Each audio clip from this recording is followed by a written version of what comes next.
자, 여러분 안녕하십니까. 이번 이야기는 시청자 패더님께서 찾아와 주셨습니다. 패더님이 굉장히 나긋나긋하게 엄청 무서운 이야기를 잘 들려주시는 분이거든요. 오늘도 나긋나긋한 패더님을 만나보도록 하겠습니다. 여보세요? 잘 들립니다. 네. 진짜. 요즘 패더님 스타일이 좀 바뀌셨습니다. 이게 원래 본 스타일이신 건가요?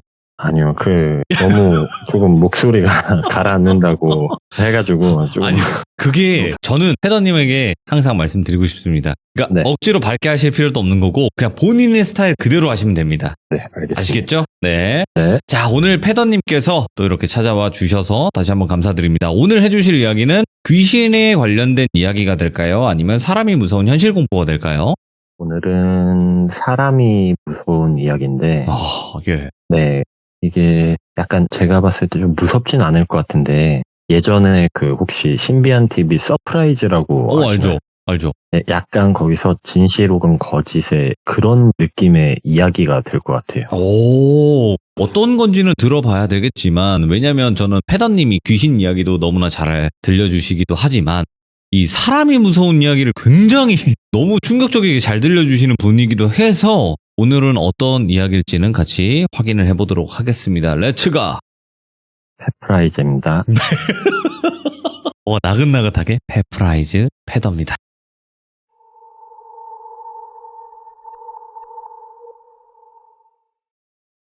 지금 현재 각지에서 여러 세대에 걸쳐서 유행 중인 독서 모임에서 제가 만난 사람들 중에 한 분과의 잊지 못할 일화를 말씀드려볼까 해요.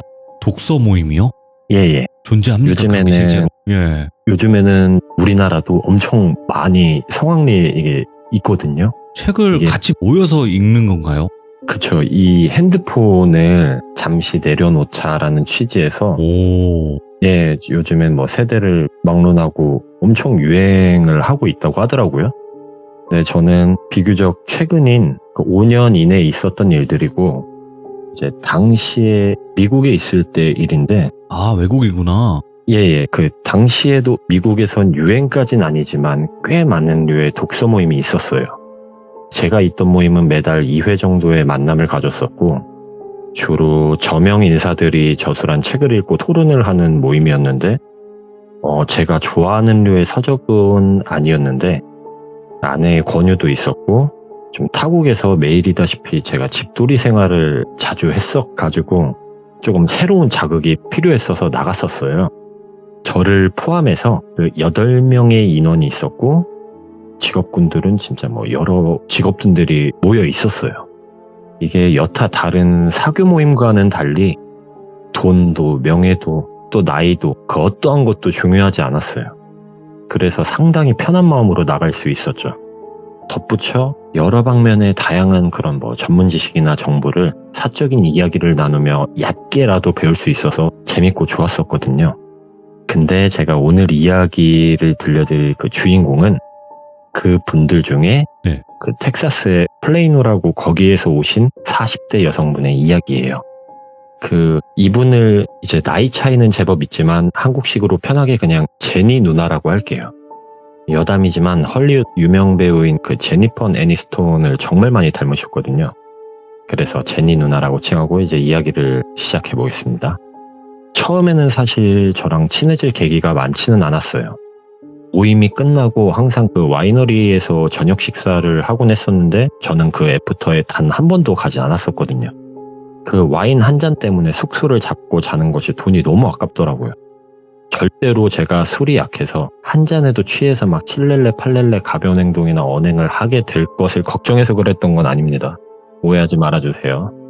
그러다 보니 사실 저와 비슷한 또래의 친구와만 사적인 소통을 했었고 다른 분들은 모임에서나 만나던 사이를 유지해왔죠. 그러다 모두가 조금 친해질 계기가 생긴 게 존이라는 형님의 집에서 모임을 가졌던 날인데 제가 청소년 상담 시에 좀 자주 사용하던 보드게임류들을 다 챙겨 갔었거든요. 추가로 화투패와 윷놀이도 가져갔었어요. 처음엔 다들 이런 플레이와는 상관이 없는 사람들 같았는데 상당한 흥미를 느끼더라고요. 그 어느 순간 나이와 성별, 인종에 상관없이 짧은 시간에 코돌이 처형단 이런 거를 외치는 수준에 이르렀고, 가다 서다를 반복하며 인디언 밥에도 진심을 다 보였었어요. 역시나 사람 사는 건 다 똑같구나 생각하고 재미나게 시간을 보냈죠. 물론 이후에는 윷놀이도 성공적으로 전파를 했고, 그 집주인인 존이라는 아주 중후한 형님은 진짜 상당한 인텔이었는데, 그 면모를 과시라도 하듯이 마지막에 그 굴려 던지는 비열한 방법으로 연속으로 모를 만들어서 승리를 쟁취해내는 기염을 토해내기도 했었어요. 이 과열된 분위기와 인디언 밥으로 붉어진 등짝들에게 잠시나마 캄다운할 시간을 주기 위해서 살면서 가장 좋았던 기억에 대해 이야기를 나누게 돼요. 똑똑한 사람이나 돈 많은 사람이나 아니면 저처럼 지극히 평범한 사람이나 사람 사는 건 다 똑같더라고요. 얘기를 들어보니. 그렇게 그날을 재미있게 보냈고, 다들 그날을 이제 존의 형 집에서 묵게 됐고, 밤늦은 시간까지 조금 더 깊은 대화들을 하다 잠에 들었어요. 이날 제가 직업병인지는 몰라도 사람들의 전체적인 성격이나 성향 같은 걸 좀 어느 정도 파악을 했고, 공교롭게도 다음날 제니 누나가 모임이 끝나고 저랑 이야기를 좀 나누고 싶어 해서 그렇게 하기로 했어요. 존의 형 집에서 조금 떨어진 곳에 있는 마트 주차장에 주차를 했고, 제니 누나는 돈을 몇 푼 주면서 마실 것 좀 사다 달라고 하더라고요. 컨디션이 안 좋다고. 그래서 그때 음료수 2개를 사왔고, 그렇게 마트 주차장 그 차 안에서 이야기가 시작이 돼요. 이 제니 누나는 언제든지 무너질 수 있지만 부여잡고 살다 보니까 지금 자신의 의지로 삶을 살아가고 있는 건지, 어떠한 것을 위해 살고 있는 건지 의미 없고 목표 없는 삶을 살고 계신다고 하더라고요. 갑자기 생각지도 못한 대화 주제라 놀랐지만, 사실 겉은 멀쩡해 보이지만 속은 썩어 문드러져 있는 사람들이 정말 많잖아요. 그래서 제니 누나도 무슨 상처가 있나 보구나 그렇게 생각하며 이야기를 들었어요. 그런 생각을 하게 된 가장 크게 작용된 이유는 언니와 아버지의 죽음이더라고요. 그 어린 시절 순탄치 못한 생활을 했다고 해요. 자매 사이는 너무나도 좋았는데, 이제 에 빠져 살던 엄마와 조금 작은 규모의 갱단의 그 모습격인 아버지, 그래도 나름 행복하게 살았었다고 해요. 그 일이 있기 전까지는. 여느 때와 같이 학교를 마치고 언니와 하교를 했대요. 집으로 돌아오면 마당에 절어있는 엄마와 친구들이 있어가지고 그냥 바로 인사를 나누고 2층으로 올라가곤 했었는데, 그날은 이상하게 집이 조용하더래요. 그래서 엄마를 찾기 시작했죠. 근데 집 내부에도, 갤러지에도, 백야드에도 그 어느 곳에도 엄마가 없더래요. 평상시에 외출을 자주 하는 편이 아니었기에 이상하다 생각돼서 자매는 동네를 찾아다녔죠. 급하게 찌든 엄마가 혹시나 이 추운 날에 어딘가에서 또 제정신이 아닌 채로 위험한 상황에 노출될 수도 있다고 생각을 해서 열심히 돌아다녔다고 해요. 하지만 찾을 수는 없었고, 집에 와서 이제 그렇게 둘이 그날을 보냈대요. 아버지는 딱히 귀가가 정해져 있지 않았고, 당시엔 또 연락할 방도도 없었고, 경찰에게도 알렸지만 사실 이 집안 자체가 문제가 많았던 집이었는지라 역시나 큰 도움을 받지는 못했대요. 그렇게 시간이 하루 이틀 지나면서 자연스레 엄마는 집을 나갔다라고 생각을 하고 살게 됐죠. 예. 근데 아버지는 갱단이란 점을 빼면 두 딸들에게 너무나 좋은 아빠였고, 그 이후로 이제 엄마의 빈자리를 채워주기 위해 수많은 협박과 큰일들을 견디며 갱단에서 나왔고, 이제 정상적인 직업을 갖고 아이들을 보살피기 시작했대요. 그러던 어느 날부터 너무나 지독한 냄새에 시달리게 된대요. 냄새는 그 갤러지 쪽에서, 백야드 쪽에서 그 근방에서 강하게 났고, 어느 순간은 옆집에서 항의를 할 정도로 아주 그런 강력한 냄새였다고 해요. 그래서 아버지는 어느 날 그 백야드를 다 갈아엎던 중에 부패가 아주 많이 진행된 아내, 제니 누나의 엄마를 찾게 되죠. 그리고 상당히 끔찍한 일을 당했다는 걸 알 수 있었어요. 그 언니와 제니 누나는 한동안 큰 충격으로 아무것도 할 수 없었고, 아버지는 예전 갱단 생활을 할 때 그 반대편 갱단의 짓이라고 판단해서 피해 복수를 준비하게 된대요.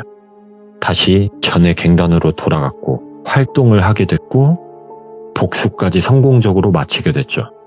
이 개인의 복수가 아닌 어떠한 이권 다툼으로 관련지어 아내를 살해한 한 집단과 그 배우의 가족까지 다 차단을 했대요. 예.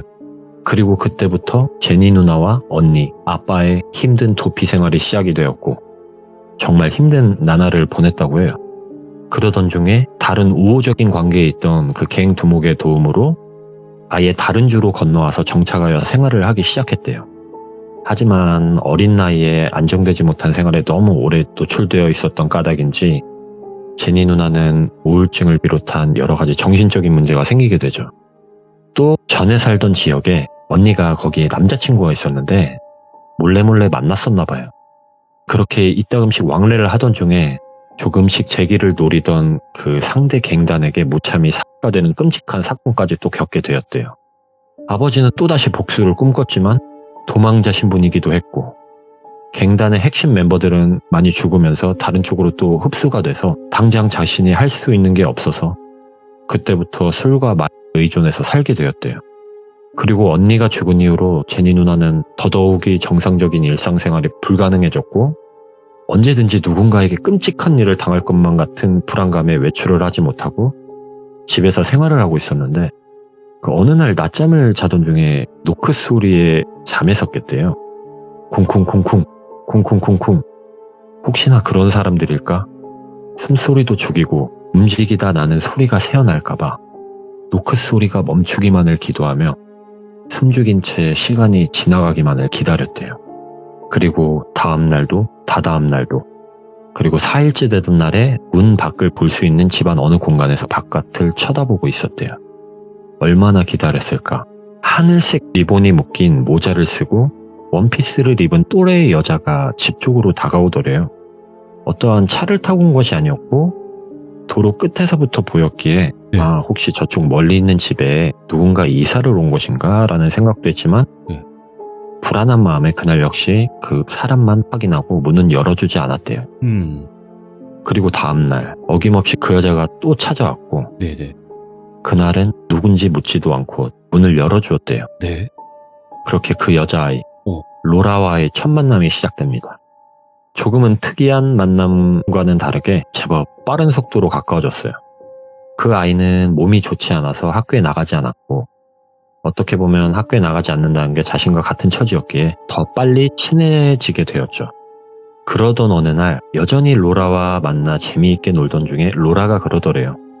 제니, 우리만의 우정증표를 너희 집 옆에 있는 가장 큰 나무에 심어두었어. 제니가 다시 바깥 세상으로 나와서 행복해졌으면 좋겠어. 그 증표를 얻게 되는 순간이 너가 이 집으로부터의 해방과 우리의 우정이 증명이 되는 날이야 라고 말을 하더라고요. 갑자기 무슨 소린가 싶었지만 머릿속에 새겨두긴 했대요. 그리고 로라가 또 이야기를 했다고 해요. 제니, 너희 아빠는 어떤 사람이야? 라고 물어봤대요. 그래서 제니는 혹시 자신이 아빠 때문에 갇혀 지낸다고 생각을 하는 건가? 라는 생각도 하기도 했지만 우선 어릴 때는 창피함이 보통 앞서잖아요. 그래서 자신의 어떤 치부를 감추고자 우리 아빠는 정말 좋은 사람인데 너무 바빠서 나에게 시간이나 신경을 써주지 못하는 나쁜 아빠야 이렇게 얘기를 했대요. 그랬더니 로라가 막 깔깔깔 웃으면서 우리 아빠랑 똑같다고. 하지만 우리 아빠는 돌아가셨어. 아마도 벌을 받은 걸 거야 라고 그러더래요. 그래서 돌아가셨는데 웃는 모습에 의아하기도 했지만 대화가 또 무겁기도 했고 굳이 즐거운 분위기를 깰까봐 로라에게 짧은 위로와 대화의 주제를 돌리려 했더니 다시 한번 제니에게 너희 아버지를 한번 보고 싶다고 하더래요. 예. 그래서 우리 아빠는 바빠서 집에 자주 오지 못한다고 했더니 그럼 사진 같은 거라도 보여주면 안 되냐고. 그냥 나의 가장 친한 친구의 아빠는 어떤 모습일까 궁금해서 그렇다길래 그래 뭐 사진쯤이야 어려운 것 아니지 라고 생각해서 같이 아버지 방으로 향했대요. 그리고 사진을 보여줬고 로라는 이렇게 생기셨구나 라며 사진을 유심히 보고는 시간이 됐다 라며 집으로 가겠다고 하더래요. 그리고 그 후로 몇 날 며칠 동안 로라는 오지 않았고 혹시나 무슨 일을 당한 건지 걱정되기도 했고 너무 궁금하기도 했대요.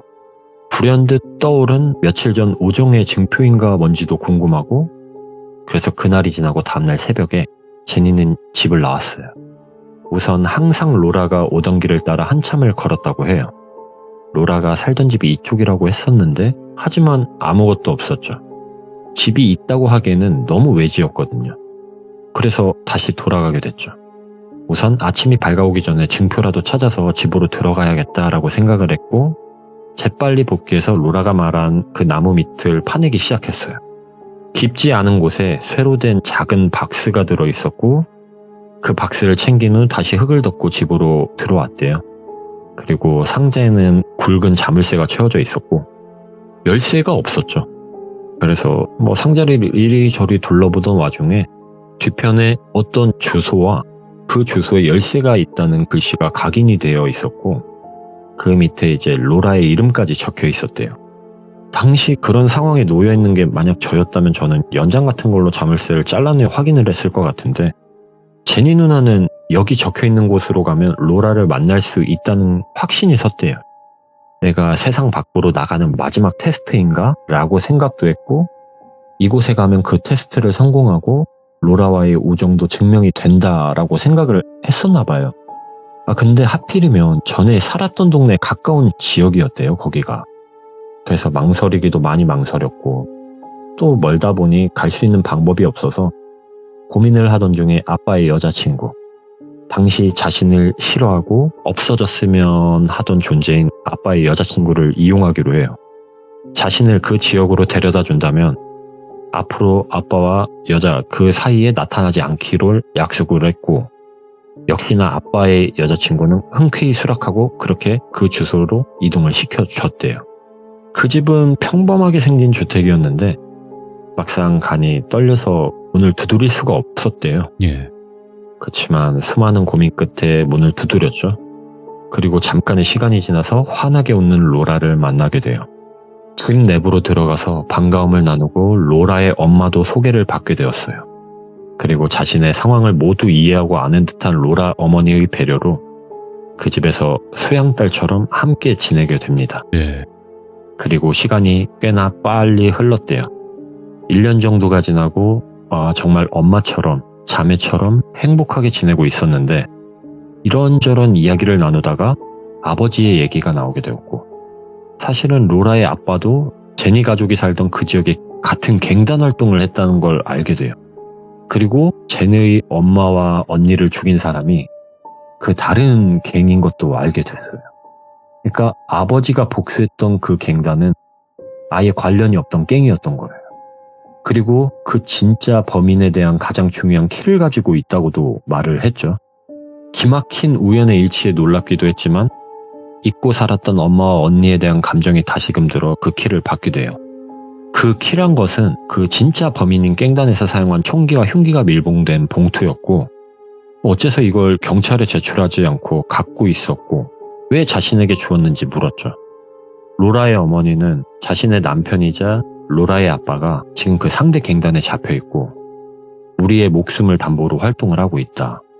경찰에 신고했다간 우리 목숨이 안전치 못하고 증거를 제출했다간 남편의 목숨이 온전치 못하다. 결국 우리 가족이 안전치 못하다 생각돼서 이렇게 갖고 있었다. 네. 로라가 안전한 상황이 될 때쯤 내가 죽더라도 해결을 하려고 했는데 정말 말도 안 되게 같은 갱단의 딸이 이러한 연유로 알게 될지 몰랐는데 제니의 아빠라면 이걸 해결할 방법이 있을 것 같다라고 생각되어 건네준다고 했대요.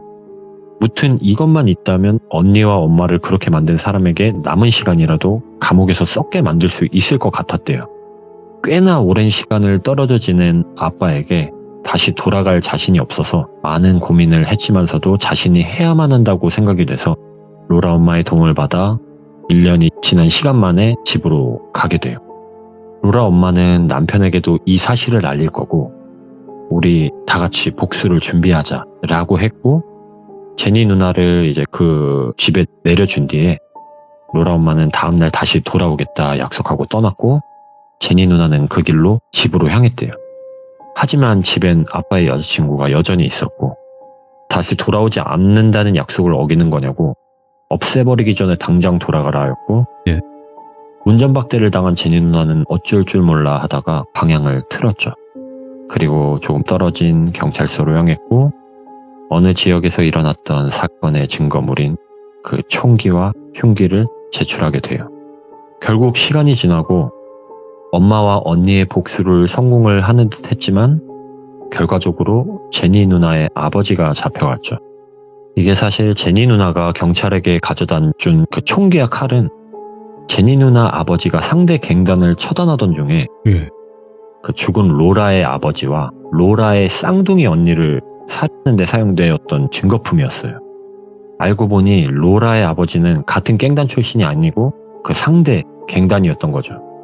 그리고 제니의 언니가 사망할 당시에 그 남자친구는 로라의 또 친척 오빠였어요. 그 덕에 제니의 도피처 주소를 알고 있었고 기나긴 시간을 우연을 가장한 셋업 복수를 한 것이죠.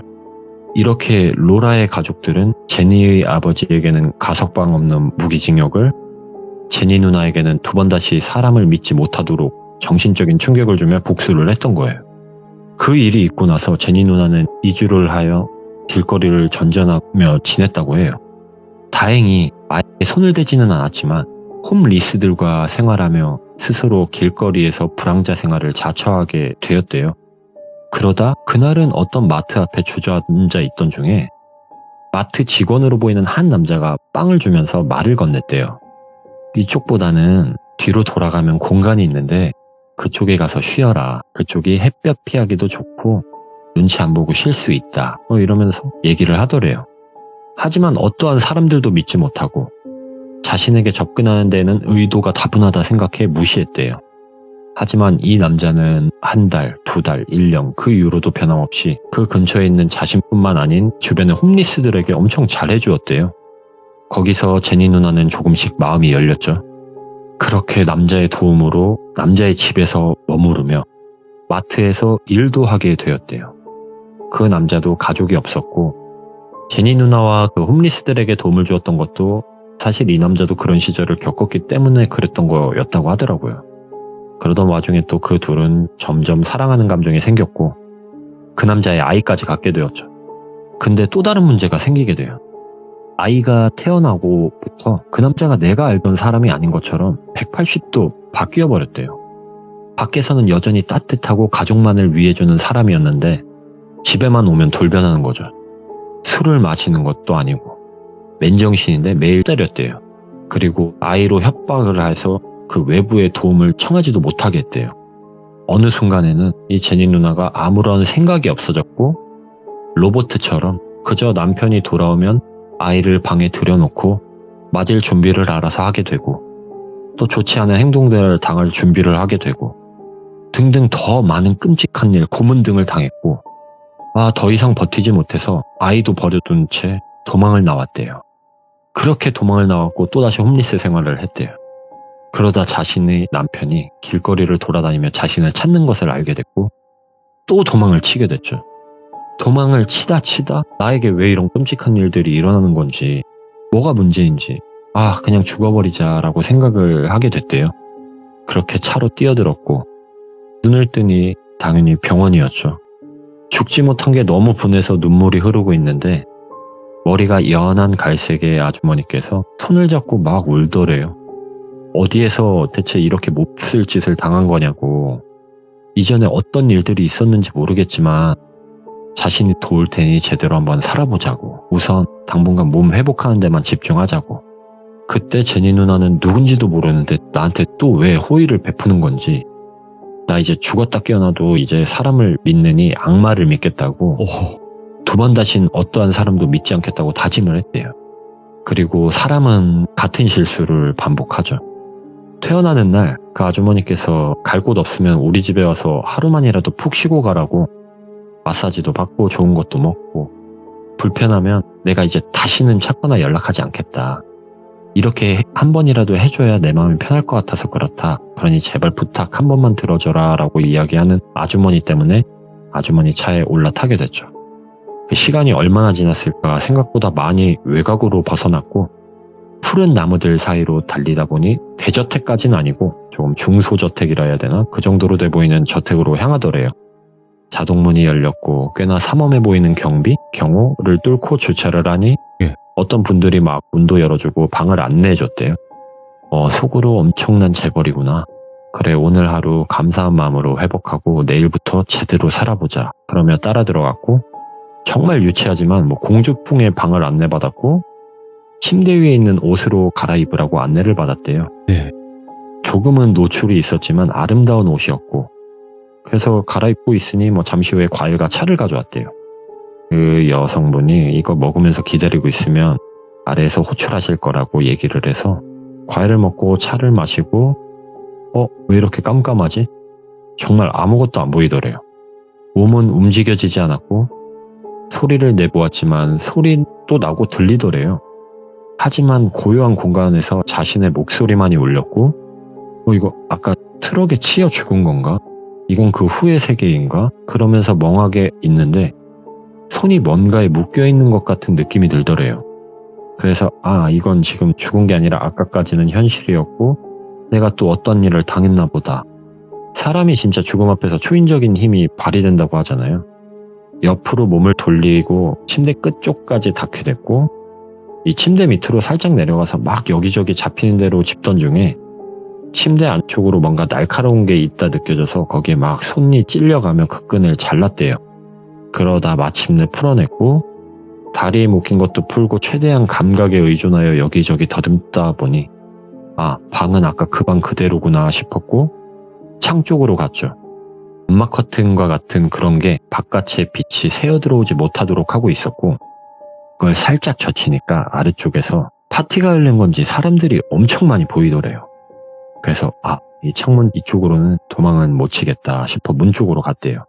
문은 당연히 열리지 않을 거라 생각했지만 열려 있었고 탈출을 하는 과정에서 어떤 여자에게 발각이 되었는데 정말 천만다행으로 그분의 도움으로 탈출하는 데 성공을 하게 됐대요. 조금 큰 지역까지 탈출하는데도 그 트럭 기사들에게 끔찍한 일들을 당했지만 결국엔 살아서 나왔고 그날의 기억은 거기까지래요. 그러고 그렇게 탈출해서 일어났을 때는 골목길 쓰레기 봉투와 옷가지들을 덮고 있었고 구걸을 하던 중에 정장을 말끔하게 입은 한 남자가 명함을 건네했대요. 그리고 그 명함을 보고 그 남자에게 부탁을 했어요. 자기가 머지않아 죽을 것 같다. 나 죽기 전에 아빠 얼굴 한 번만 보고 싶다. 어느 지역에 깽단이었고 살인사건으로 무기징역을 받아서 어느 지역에 어느 감옥에 있다. 제발 한 번만 도와달라. 사실 길거리에 심심찮게 보이는 중독자 홈리스들 안 도와주는 게 당연할지 모르는 상황인데도 불구하고 그 남자는 같은 직장 동료의 여성에게 도움을 청했고 잠시나마 그 집에서 지내게 되었어요. 드디어 면회가 잡혔고 예쁘게 머리도 하고 예쁜 옷도 입고 그 남자와 그 감옥으로 가게 돼요. 자신을 보고 기뻐할 아빠를 기대하며 마주한 아빠는 이게 하루 이틀 운 게 아니라 365일 울었다고 표현이 될 정도로 눈에 힘줄이 다 터져 있을 정도로 충혈이 돼 있었고 만났을 때도 울고 있었대요. 눈이 너무 부어서 잘 떠지지 않는 상태로. 첫 마디가 사랑하는 내 딸아 미안하다 정말 미안해 라고 하더래요. 단지 현재 이런 상황에 지켜주지 못한 것에 대한 미안함이라 생각했지만 이내 재차 제니 누나는 충격에 빠져요. 아버지가 주머니에서 뭔가 뒤적뒤적대다 몇 장의 사진을 꺼내게 되죠. 로라와 로라의 어머니로부터 함정에 꿰어 폐인이 된 제니 누나 사진, 로라의 친척 오빠가 제니 누나의 언니를 죽일 때 찍은 사진, 공포의 결혼 생활을 하게 만든 그 마트 그 남자가 고문할 때 찍었던 사진들, 그리고 자신을 항상 감시하며 시시때때로 찍힌 사진들과 마지막으로 그 아주머니의 집으로 간 날 개치의 침대에서 남자에게 그런 것을 당한 사진들. 감옥 살이만으로는 복수가 되지 않는다 생각을 한 건지 내가 사랑하는 가족이 처참히 무너져 내리는 걸 보고만 있을 수밖에 없는 고통을 주기 위한 건지 계속해서 그런 사진을 보내왔던 거죠. 예. 무튼 그런 사진들은 복수를 다짐해도 아무것도 할 수 없는 제니 누나의 아버지가 차곡차곡 모아놨었고 제니 누나와 함께 온 남자는 그 사진을 받게 됐죠. 결과적으로 그 사진들이 증거가 되었고 일부는 감옥에 갔고 일부는 법적인 처벌을 받지 않았다고 하더라고요. 또 일부는 도망을 치기도 했고 무튼 그러면서 명함을 한 장 제게 보여주더라고요. 거기엔 이렇게 적혀 있더라고요. 변호사 존. 끝입니다. 이것의 제목을 제가 사실 베토벤 5번 교향곡이라고 했었거든요. 그거 아시죠? 빰빰빰빰, 빰빰빰빰. 이거 아시나요? 변호사 존이 누구냐면, 예. 아까 저희가 모임에서 그 존의 형님 집에서 잤다고 했잖아요. 그 존이에요. 그러니까 이걸 제가 베토벤의 5번 교향곡, 그걸 일본에서 짓긴 한 건데 운명 교향곡이라고 하거든요. 맞아요. 그 빰빰빰빰 이 부분을 뭔가 노크를 하는 신호를 알리는, 운명의 신호를 알리는 그런 부분은 도입으로 얘기를 하는데, 예. 이 사건도 그 로라가 문을 두드리면서 시작이 되어서 그 제목을 제가 베토벤의 5번 교향곡으로 이야기를 해보았고, 와, 어쨌든 맞네. 예. 예, 그 모든 게 다 셋업이었고, 예. 운명을 가장한 셋업이었는데 결과적으로 이 사건을 어떻게 해결하는 데는 정말 존이라는 형님의 운명적인 만남으로 이렇게 사건이 조금 불행했지만 그나마 행복하게 끝날 수 있었다 해서 조금 공포는 아닌 것 같은데 좀 신기하고 그래서 이야기를 하게 되었습니다. 야, 근데 진짜로 매 순간이 선택인 거예요. 그죠? 네. 어떻게 진행이 될지 모르는 거예요. 이 선택으로 인해서 어떻게 결말이 날지, 어떤 식으로 흘러갈지를 모르는 거니까. 네, 결국엔 모두 다 애초에 몇 년간을 계획을 해서 네. 그 여자를 자신들의 시스템 안에 가둬서 생활을 하게 만든 거죠. 점점 더 나락으로. 현실만큼 무서운 건 없는 것 같긴 하네요, 확실히. 패더님. 네. 네.